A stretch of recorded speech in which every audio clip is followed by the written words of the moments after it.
మోదీ కూడా రియాక్ట్ అయ్యారు, ప్రధాని మోదీ కూడా రియాక్ట్ అయ్యారు.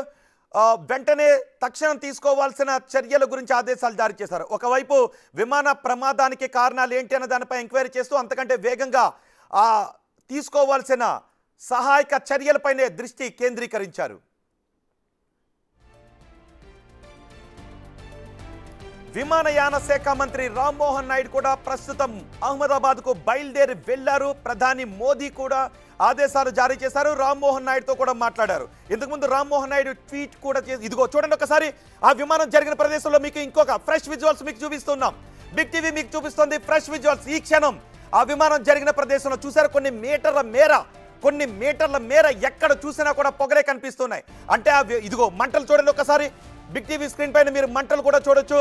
ఆ విమానం ఎగరలేక ఒక చోట ఎక్కడైతే గ్రౌండ్ని హిట్ చేసిందో ఆ గ్రౌండ్ని హిట్ చేసిన తర్వాత విమానం చాలా అత్యంత వేగంగా ఉంటుంది కాబట్టి కొన్ని మీటర్ల దూరం ఆ మంటలు పొగలతోనే వెళ్ళి ఆ చెట్లను అక్కడున్న బిల్డింగ్స్ని ఢీకొట్టింది. ఇప్పుడు ఆ ప్రదేశం అంతా కూడా చాలా హృదయ విదారకంగా ఉంది.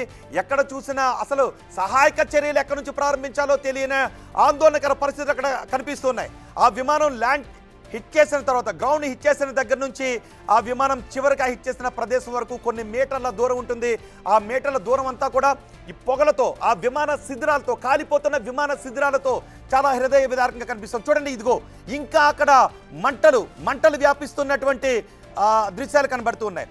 ఆ క్షణంలో విమాన ప్రమాదం జరిగిన వెంటనే ఆ తదుపరి కొన్ని నిమిషాల్లో అక్కడ ఏం జరిగింది అనేది ఇప్పుడు బిగ్ టీవీ మీకు ఎక్స్క్లూజివ్గా చూపిస్తుంది. అక్కడున్న స్థానికులు కూడా పరుగున అక్కడికి వచ్చారు. కానీ ఎవరు కూడా సహాయక చర్యలు ప్రారంభించడానికి అవకాశం లేదు. ఎందుకంటే అక్కడ దగ్గరకు వెళ్ళటానికి కూడా అవకాశం లేదు. పొగలు, మంటలు వ్యాపిస్తూనే ఉన్నాయి. ఆ విమాన శిథిరాలు చెల్లాచెదురుగా పడిపోయి ఉన్నాయి.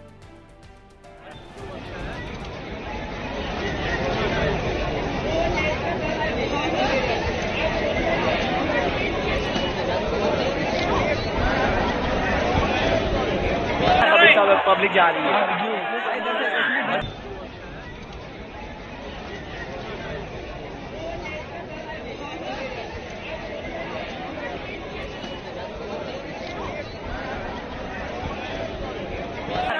पब्लिक जा रही है।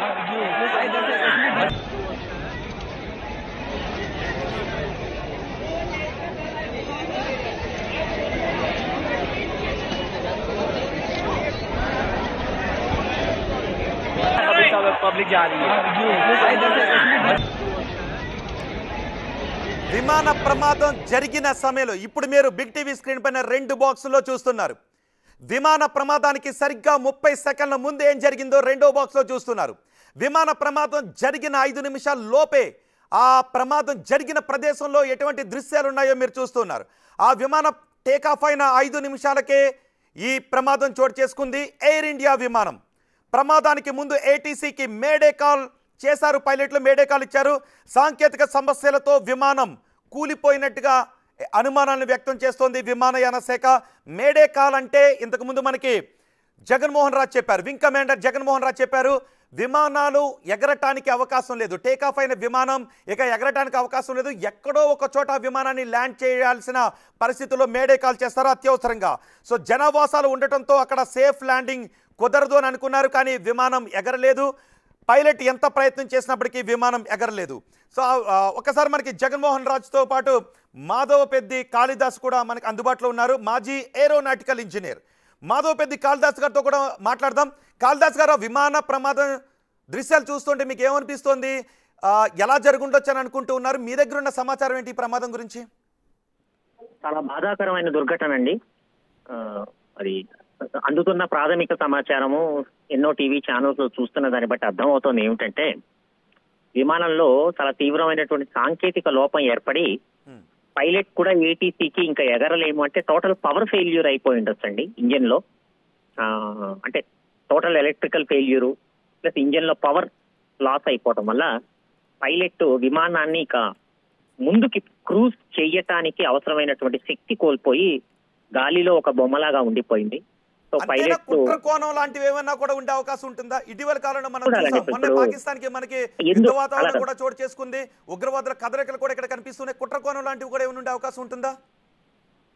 ముందు అసలు ఏమై ఉండొచ్చు అన్నది ప్రాథమికంగా ఖచ్చితంగా ఇంజన్ లో చాలా సివియర్ టెక్నికల్ ప్రాబ్లం వచ్చి ఇంజన్ లో టోటల్ పవర్ ఫెయిల్యూర్ అవటం వల్ల ముందు అందుతున్న రిపోర్ట్స్ మీ మీడియాలో వస్తున్నటువంటి వార్తల కథనాలతో చూస్తుంటే పైలట్ కూడా స్వయంగా ఏటీసీకి సంప్రదించారు. ఇక విమానాన్ని నేను నడపలేను అన్న వార్తలు వస్తున్నాయి. బట్ బ్లాక్ బాక్స్ ని విశ్లేషించలే కానీ యాక్చువల్ గా పైలట్ ఏమిటి అన్నారు అన్నది ప్రభుత్వ వర్గాలు director general of civil aviation పౌర విమానయాన శాఖ వారు విడుదల చేస్తారు. డౌట్ వస్తుంది, విమానం టేకాఫ్ అయిన 5 నిమిషాలకే నిజానికి విమానం టేకాఫ్ కావడానికి ముందు దాని ఫిట్నెస్ అంతా చెక్ చేసి విమానం ఎగరటానికి సిద్ధంగా ఉంది అని సర్టిఫై చేసిన తర్వాత అన్ని డిపార్ట్మెంట్లు అప్పుడు మాత్రమే విమానాన్ని టేకాఫ్ చేస్తారు.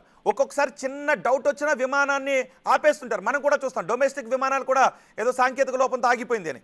కానీ ఇక్కడ అలాంటి సర్టిఫై చేసిన తర్వాత 5 నిమిషాల్లోనే ఇలాంటి టెక్నికల్ సమస్య జనరల్గా ఎందుకు వస్తుందంటారు? సర్వసామాన్యంగా ఏమాత్రం రాదండి. ముందు అసలు ఇలా విమానము కుప్పగూలిపోవడానికి ప్రధానమైన కారణము పైలట్ నియంత్రణలో ప్రకృతి వైపరీత్యము ప్రతికూల వాతావరణం అన్నది పక్కన పెడితే మీడియాలో వస్తున్న వార్తలను బట్టి పైలట్ స్వయంగా విమానం ఇంకా ముందుకు పోలేదు, మేము వెనక్కి రావాలి లేదా ఎమర్జెన్సీ క్రాష్ ల్యాండింగ్ అన్న చేయాలి అన్న ప్రయత్నం చేశారు అన్నట్టు కనపడుతోంది. దానికి ప్రధాన కారణం ఇంజిన్ లో పవర్ లోపించటము ప్లస్ టోటల్ పవర్ ఫెయిల్యూర్, అంటే ఎలక్ట్రికల్ సిస్టమ్స్ అన్ని ఫెయిల్ అయిపోవటం, బస్ బార్స్ అన్ని ఫెయిల్ అయిపోవటం, సో జనరేటర్స్ ఈవెన్ బ్యాటరీ కూడా పవర్ అందించాల్సినవి. అసలు కమ్యూనికేషన్ అంటే ప్రైవేట్ కాల్ ఏదో మాట్లాడారు అన్నట్టు చెప్తున్నారు, అదంతా క్లియర్ గా లేదు. బట్ ఏది ఏమైనా పైలట్ కనుక అలా ప్రకటించి ఉండి అదే వాళ్ళు ఇంకా మేడే కాల్ అంటే అత్యంత ఎమర్జెన్సీలో మేము వెనక్కి దింపుతున్నాము అంటే ఖచ్చితంగా టోటల్ పవర్ ఫెయిల్యూర్. ఇంజిన్ లో ఎన్ని ఇంజిన్లు ఉన్నాయి కూడా తెలియదు, 2-4 ఇంజిన్లు ఉన్నాయా, ఎందుకంటే పెద్ద విమానం లండన్ దాకా వెళ్ళాలంటే ఖచ్చితంగా 4 ఉంటాయి. బట్ ఈ మోడల్లో బోయింగ్ లో 2 జెట్ ఇంజిన్లు. సో టేక్ ఆఫ్ టైంలో ఎప్పుడు ఏమవుతుందంటేనండి విమానం యొక్క ఆల్ అప్ వెయిట్ అంటారు, అంటే విమానం బరువు, అందులో ఉన్నటువంటి ప్రయాణికులు, వాళ్ళ సామాన్లు, ఇతర సామగ్రి, క్రూ, సిబ్బంది అందరూ కలిపి టోటల్ ఆల్ అప్ వెయిట్ ఉంటుంది. సో ఫుల్ ఫ్యూయల్ తోనే వెళ్తారు అంత హెవీ విమానాన్ని తీసుకెళ్లాలంటే. సో ఇలాంటి ఎమర్జెన్సీ క్రాష్ ల్యాండింగ్ అయినప్పుడు వెంటనే మంటలు అంటుకొని వార్తల్లో చూపిస్తున్నట్టు అత్యంత బాధాకరంగా విపరీతంగా వ్యాపిస్తాయి మంటలు.